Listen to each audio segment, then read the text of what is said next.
Hello friends, जय जगन्नाथ। आज आम साप कामड़ा संबंध में किसी जाना। आम देश में साप कामड़ मृत्यु हार बढ़ी, तेणु लोक मानक आपको नहीं टिके सचेतन रहा पड़ो। अधिकांश साप विषहीन होता, किसी साप विषाक्त अच्छा।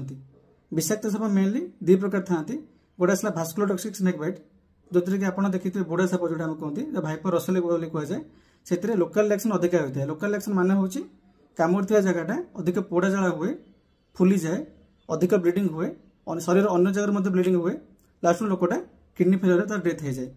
आ गोटे आसला न्यूरोटॉक्सिक बाइट, जो कि नर्व अफेक्ट होता है।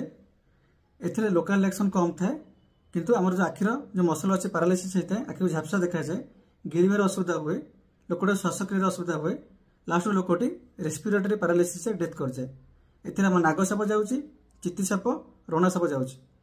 तेणु साप कामुड़े आप डेरी नक सागे सागे डाक्तखाना जातु। साप कामुड़े कौन कौन पदक्षेप नेबे वीडियो नेक्स्ट पार्ट में कहबी। वीडियो भल लगी लाइक करूँ और अधिक शेयर करूँ।